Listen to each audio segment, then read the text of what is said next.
Hi there, Glocal citizens. Welcome back to the podcast that inspires a borderless mindset around manifesting a new world. I am your host, Florence Adu, coming to you with part 2 of my conversation with Paul Damalie.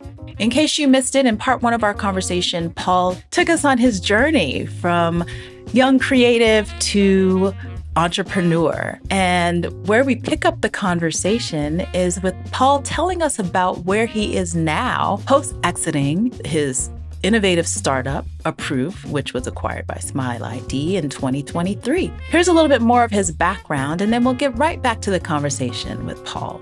He is founder of Damalie Innovation Holdings Group, which invests in and builds companies in health tech, sports value chain, gaming and family entertainment, urban infrastructure and development, and trade and embedded finance, as well as climate resilience. Previously, he was the co-founder of Inclusive Innovations, Inc., which developed the Approve API, which I mentioned was acquired in 2023.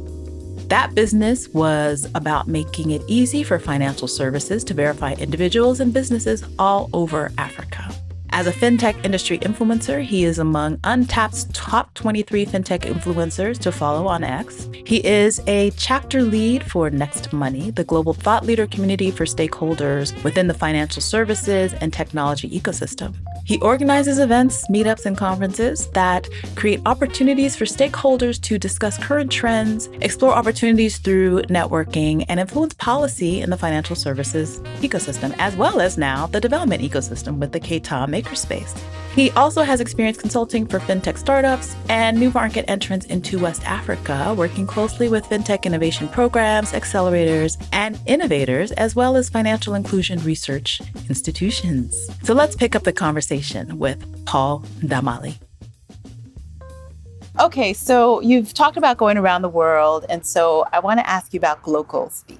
So this is where we want to hear a word, a phrase, or saying that has been a meaningful part of your local experience and why you have come to value it as Glocal speak.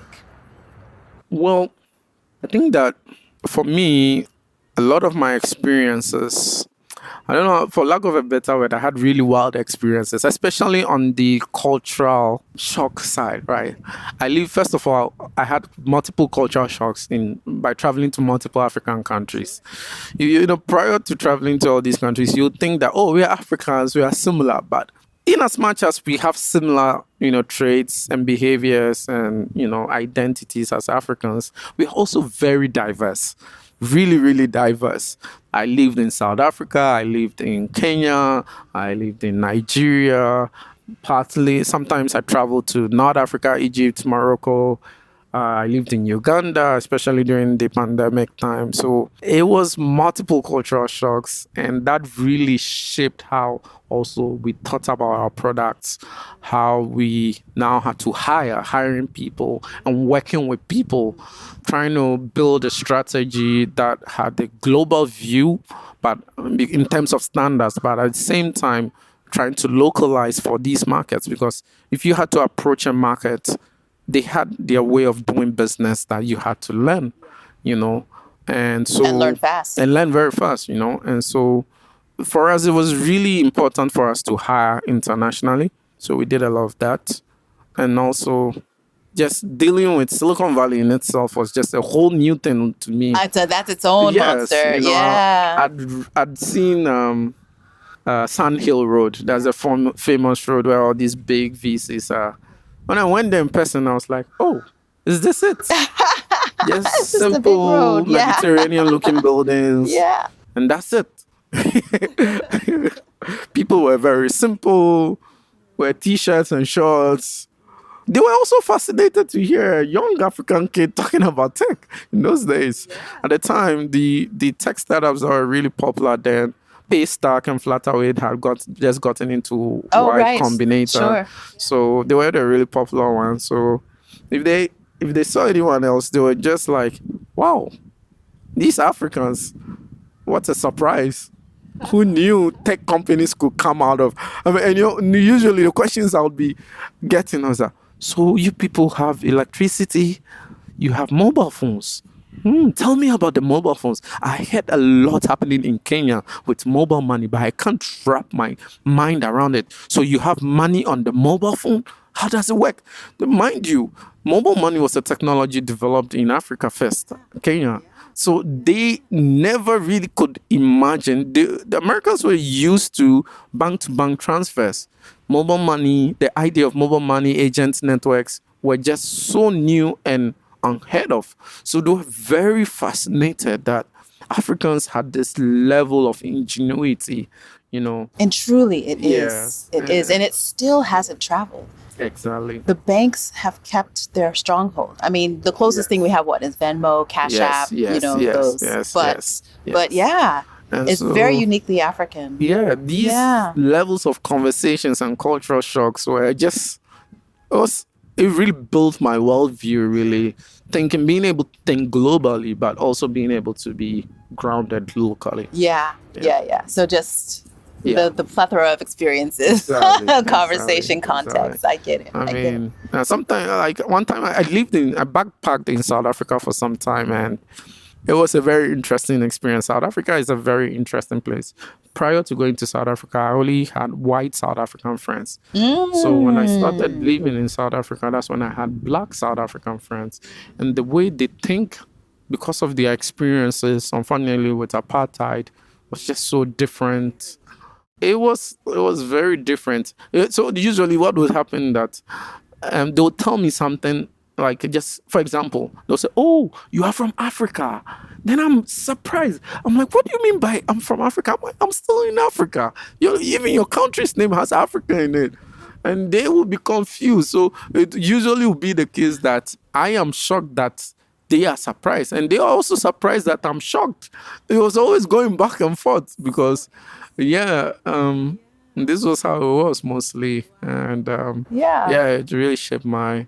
I mean, it just goes to view. show you and that the world has so much to learn about us. Yes, and it's our even among us as Africans, we still have a lot to learn about ourselves. us. Exactly.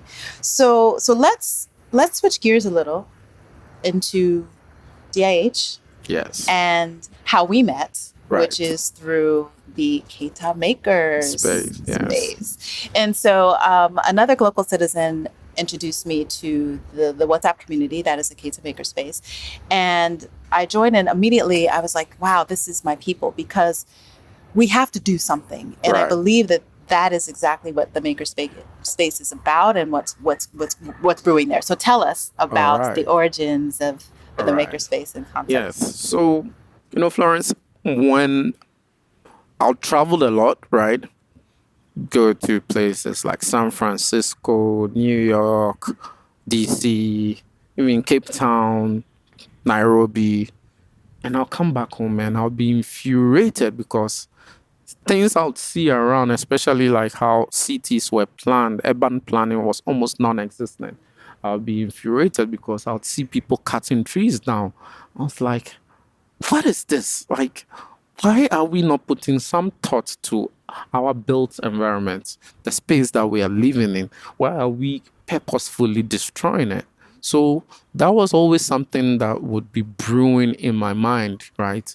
What can I do so that I could influence the community in a way so that we begin to take our built environment seriously? So that was basically the origins of the makerspace. And so what that led me to begin doing was that after I exited, I had some time, right? I stumbled over this concept through a friend of mine, Eche. He invited me to a program in Montenegro. So Eche is the founder of a startup called Afropolitan. Afropolitan basically is what we call a network state. And if the network state in the world of crypto and chartered cities, that's basically, special economic zones. It's essentially built off the idea that if you take Israel like this, the Israelites, before it became the modern nation, you know it, right?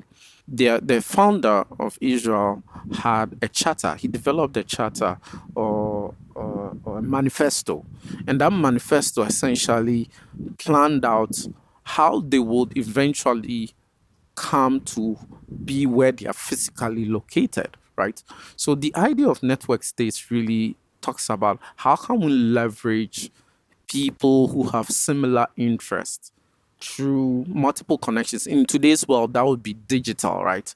In those days, during the Israeli time, the Jews, American Jews, European Jews, Asian Jews would travel and have various conferences all over the world and talk about how do we eventually become Israel, the biblical Israel. How do we go back to reclaim Jerusalem and become that state? And so these guys really their resources together. The Jewish diaspora put their resources together and developed this manifesto and talked exactly about what they wanted in a century, what they really wanted Israel to look like. We're talking about 1910, 1920, early 20th century, basically.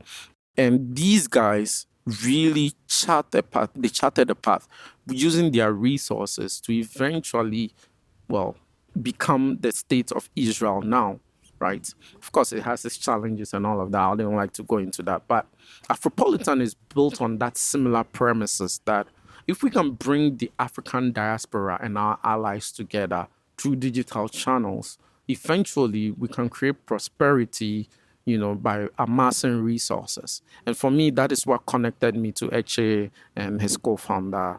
And he invited me to a program that was set up by the founder of Ethereum, the cryptocurrency and blockchain platform, Ethereum, Vitalik. He literally invited people within the biotech, longevity, network state, crypto space, deep tech, to come think about what the future would look like and how you could put resources together to form semi-autonomous, or fully autonomous network states. And crypto would be, and the blockchain would be what would power it from a decentralized currency point of view, right? And that it was a pop-up city. So for 2 months in Montenegro, Lustica Bay, it's called Zuzalu, and essentially I met really awesome people building cities like Prospera in Honduras, Fumba Town in Zanzibar, Itana in Nigeria, and all these concepts, and it really fascinated me. Much later during that year, I went to Zanzibar. I spent some time close to Fumba Town. I saw how Zanzibar had a big tourism potential, and they were for some reason a lot of Eastern Europeans and Asians all coming there. It's really beautiful place, but all these people were digital nomads, right? Working, and they would rent temporarily, live there, very slow living, but they were contributing to the local economy gradually, well, both in positive and negative ways, if you think about it. But it was something that I started, like the whole idea of special economic zones and using that as a catalyst to develop and create prosperity and also design new cities, impacting the urban, the built environment started really playing within my head. Just last year, I went for another Chartered City event in Kigali, organized by the City Institute. And again, I was like, yeah, but if I wanted to do something like this to solve this problem of just show the government of Ghana an example of what proper urban planning was. And by the way, we've had proper urban planning in the early 50s and 60s. Tema as a planned city, but over time we've just not done a great We've job. not had visionary leaders. Exactly. And that is where the faltering happens. So I was like, based off all this inspiration, how can we amass private capital, private initiative to do something like this? And where would be the place to do it? I started thinking, Accra, I have to get land somewhere. It would be really difficult. Land in Accra is expensive. I tried, asked several places. I was like, if I want to attract all these digital nomads. Digital nomads love beaches. They love. That's why they go to Thailand, Indonesia, Vietnam. You Exactly. know, Yeah. they don't want pressure, hustle They and don't want bustle of the. Yeah, traffic. they don't want all those things. So I was like, Wales. I was like, I come from Qatar. Also, I went to Qatar first as an adult in 2015. So, and the way I saw, the place, I was like, this place is like Zanzibar. White sand beaches, lagoon, mangroves. This is beautiful. Unfortunately, the economic, there aren't enough economic opportunities there. But the people live great lives. They're comfortable, simple. They are ravaged with issues of flooding, Most recently last year. yes, So, flooding, yeah, soil erosion. My grandpa, dad, basically, we've lost a lot of our homes because of because of that. People even can't pinpoint their hometown again because it's what is being washed away. submerged. Yeah, yeah. But throughout my research, I was like, these are problems that can be solved. It's not complex. The Dutch, they built dikes and canals. The dikes are Amsterdam is very low lying. But these guys have figured it out. Singapore, they've been every year they add kilometers of land to the. This is actually the story of Singapore is so interesting because this is the first country I've learned that over the last 2 decades they've added more land to their physical land. To be a bigger country. I Yeah. was like, that is mind blowing. How does a country physically grow? But there's technology and know-how. Yeah. And the You know? concept of prosperity as a whole. Exactly. So how do you catalyze that? So I was like, obviously, in true startup fashion, if you want to do this, you first need to think about, a critical mass of human capital. People who are highly talented, they are creators, they build things. And luckily for me, I've been in that space. I'm a builder, a creator. So what can we do? Maybe let's start small. So I was like, okay, let me move the idea of a maker space because that is where people create things, they do things, they build things. But obviously, I can't start by building a physical space.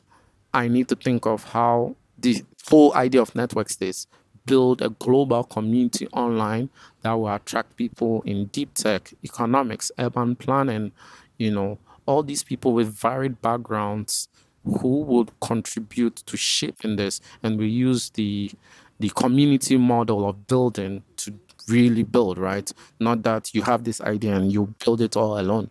You work with a community to get the community to own it. So the indigents, like if you want to build an economic center there, what are the indigents, involved in? How can you upskill them so that they now become part of a knowledge economy, right? And so that really became the basis of the Keta makerspace. And currently we are at the stage where we are doing a lot of community engagement. We are trying to also figure out how to get land and start it as a private initiative. Always people would say, I had people reach out and oh, let's do it with government. I said, yes, the government is important, but not now. We want to first start it as a private initiative, have a makerspace equipped with robotics, mechatronics, woodworks and metalworks lab, biotech and agricultural labs, to train people locally, to invite world-class knowledge, skilled people to come and build their companies out of there, take advantage of tourism also over there so that, all these digital nomads can come build their companies out of Qatar, really. And so that is the concept, and that is what, through my investment company, like I told you, we invest in climate resilience, urban planning, public infrastructure. That is the portfolio under that sector. And that is where we are now, basically mooting the idea. It's truly a brilliant concept because that you mentioned the portfolio, it's all of those companies, like I said, the cradle of life, that will be the infrastructure of these charter city, right? And that you're starting with the builders.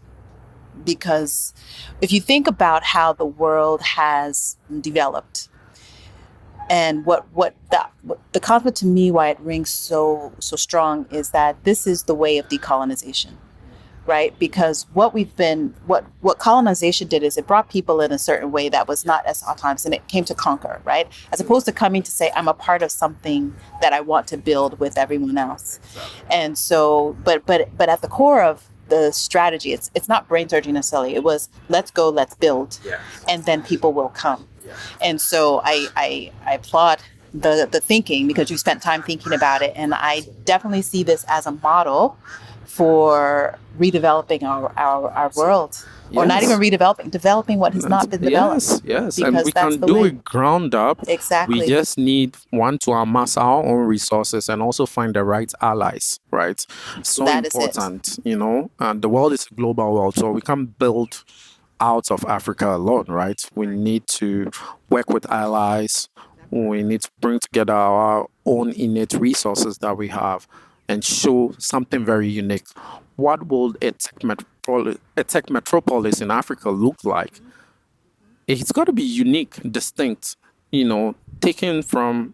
I don't want to say a Wakanda, but like But I mean, that is the it's, essence, yeah, right? it's the imagination Exactly, of right? anything can be possible. Exactly. Right. And it's got to be relevant to the local people, especially. You don't want them to be gentrified. You don't want them to find find all of these things strange. You want them to also be at the level. If you bring in international talent, you want them to be able to be the folks that, well, let's say you have, and so we plan to have an incubator and a fund that would invite people, would give like initial funding, 150K for equity in various, deep tech startups, right? And you can build out from there. Would have by that time would have trained a lot of folks in fabrication, electronics, and if you want to build your initial product, these are the people you will hire, the locals. You will hire them to work with them, right? And so that essentially what happens now is that these people have skills, they are earning much higher. I'm telling people that if we do this project, 5 years in, I want the minimum income for an individual in that community should be at least $500, right? Well above any poverty Yes, levels. exactly, right?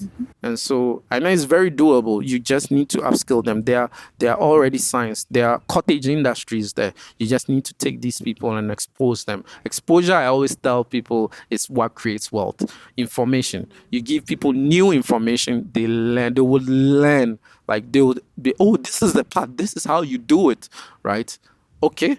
Oh, you've trained us in online digital skills, Oh, so I can actually create a YouTube channel and show the world about my community and create wealth and make money. Oh, I didn't know that.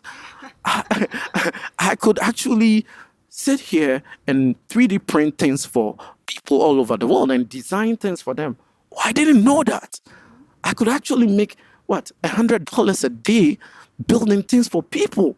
That is way more than I could have earned On the roadside or wherever. Yes, exactly. it's all about exposing them to this new perspective. Yes. And people are always willing and ready to learn. I come from Keta. My dad would always say that, when you come from Keta, the Volta region, we have so many things stuck against us. But the one thing that, we do not have resources, mineral resources in the ground. Even though we do have oil, they don't want to mine the oil really. But my dad would always say, the only thing you have is human capital, your knowledge. So when you pick LS, we are very big on math, science, engineering. Yeah. So like even if you think of some of the really biggest Ghanaians in tech, most of them are LS. There's a Ghanaian who is a materials engineer on the Neuralink team, right? Elon Musk. He's an hour. Like, so that also is a unique thing about Keta because it lends itself to a lot of base talent. People who already love math and science, they are polyglots because they speak multiple languages. Because of our history, we didn't used to be part of Ghana, and then yeah, so we had both German, French, and English influences. Then later, so for me, for example, my ancestry, I have a German ancestry, right, and it's very common on the coastal parts of Ghana, and we learned ourselves a lot to math, science, it's there. Like, Yeah, and the land dictates so much, and we Exactly. forget that Yes. because of the way the land has been taken from us. Yes. And so now we're giving it back to ourselves. Absolutely. So it just became the perfect place to do this. Also, another reason why it's the perfect place to do this is that one, it's close to bordering countries, right? So Togo, Benin, Nigeria. So there's a whole economy to serve out there, right? So when you build that maker space, you build small factories, they can serve, various supply chains, agribusiness, mechanics, automotive industry. You mentioned them, they can serve that. Yeah, the coast, tourism, agriculture, industrial, all of that. And so it's really perfect for that. And I think it's also a perfect place where it's still very nascent, new, hasn't been touched. So there's a lot of opportunity to work with the local government to plan it, do proper urban planning. Exactly. Exactly. So it's just the perfect place, and the vision is to be able to work with, you know, various smart people all over the world and allies to be able to turn it into something interesting. And we will. Absolutely. So I think this is a good time to ask you about a mindset hack. So what is your favorite or innovative mindset hack, one that you practice, one that you know of, one that you can imagine? What would be your mindset hack? Yeah. It's interesting you're talking about it because yesterday my friend was here and I was talking to her about this thing actually. And I realized that throughout my time in Approve, it actually worked. Again, I told you that my first love was art. When I draw something or I visualize something, it becomes real to me and it begins to everything, the energy in my mind, my whole life just is wrapped around it. So right now, for this makerspace, if you go online on Instagram, I have designed, and I'll show it to you, I've designed various concepts from the makerspace through to how the urban plan of Keta should look like, through to an aquarium, an ecological center, our history museum, all those things. I've designed them and I use AI, an AI tool called Playground to design them. I'm not a urban planner or architect, but But you use the tools, these tools to start to make it real. I use tools like Notion to start to document, and I use AI tools to write out my plans, right, and document. And that is actually now what begins to be the basis of when I'm speaking to an investor. I'm like, this is what I'm doing, right? And okay, if I give you $100,000, can I be part of your project? I said, of course, and then it starts happening. I use that money to acquire land and build the makerspace, and it just, it's like a snowball effect. It's just happening. Yeah. So you need to visualize any idea you have, anything really visual. And it's also a first principles approach, really. Once you break it down, if you can visualize the solution and components of that problem, it begins to, the way the world works, your brain has neurons, energy, and if you visualize things, it sparks it. And so then you begin to see different perspectives, right? So that is exactly my mindset hack. Yes. Yes. And it's hacking. Yes, exactly. Okay, so Paul, this has been a wonderful tutorial exploration. Same here. I know we're short on time, but before we move on, I want to ask you, who is Paul when he's not making a makerspace or being a fintech entrepreneur? What do you do in your spare time? Are you a reader, a watcher, a listener? And what are some of your favorite reads, watches, or listens? All right. So I do a number of things, really. I sail, actually. Oh, sailing. Yeah, I come from Keta. We have water. Yes. Water. So I sail, actually. I took it up. So I've been sailing across Africa. So on the coast of Africa, I've done like 6 African coasts. It's usually a catamaran dinghy, like 1-2 sail.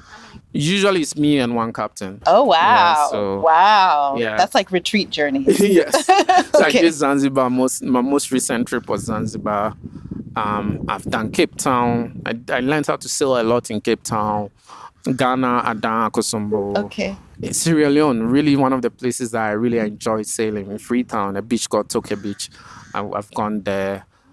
Sao Tome is an island off the West Africa. I've done sailing over there. And so, yeah, these are the places I've sailed.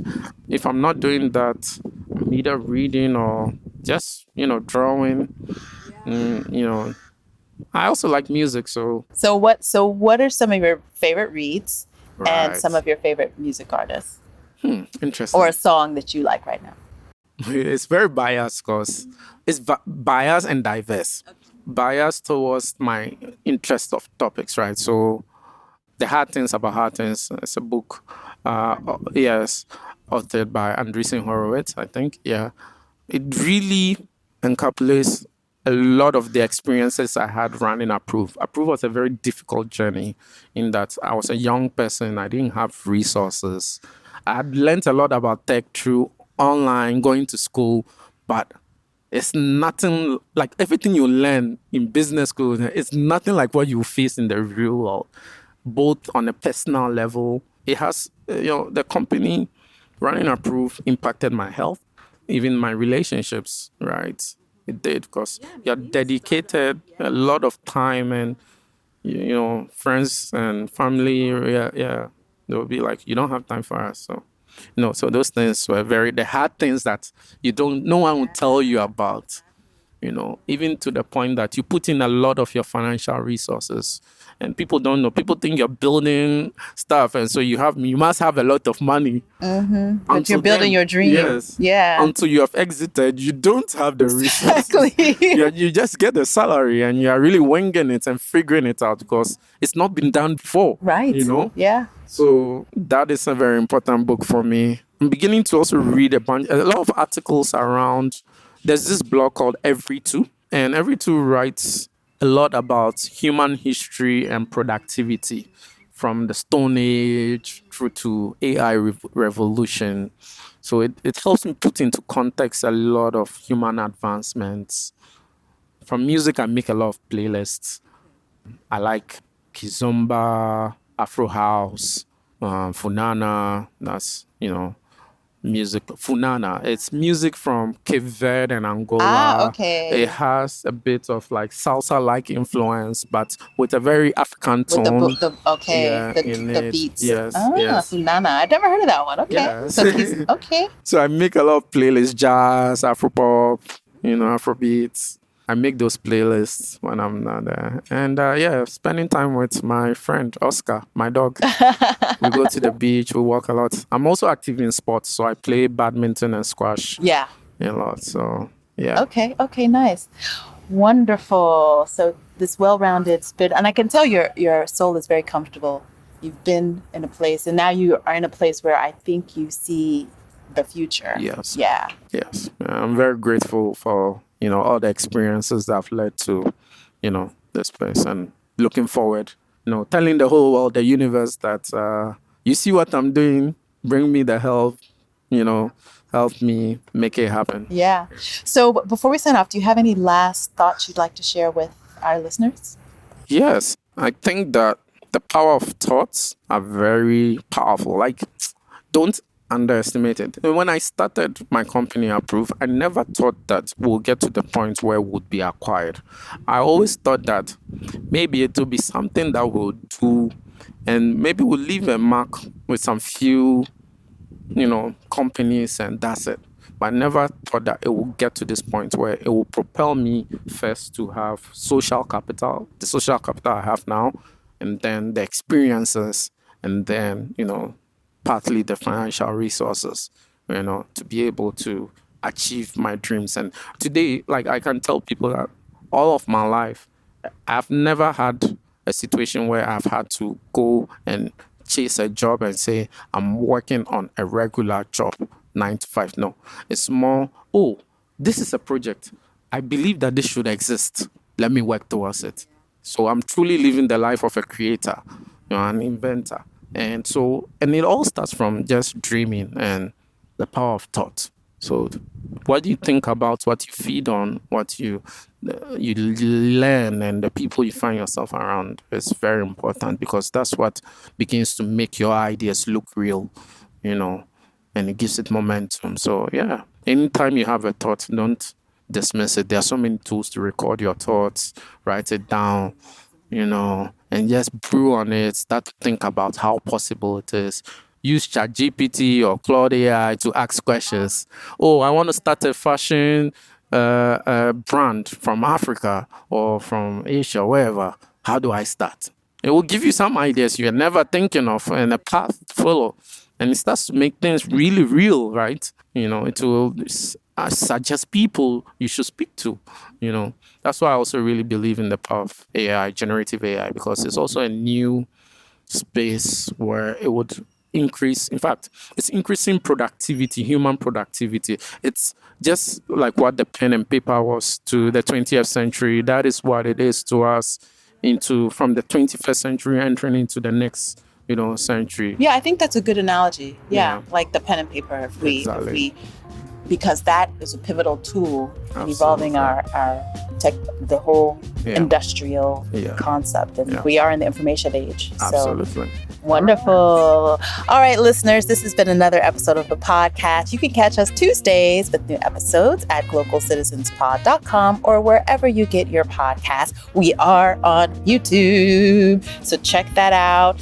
And I think I've said it before, be on the lookout for merch coming soon, and also salons, events, opportunities to do and make things happen.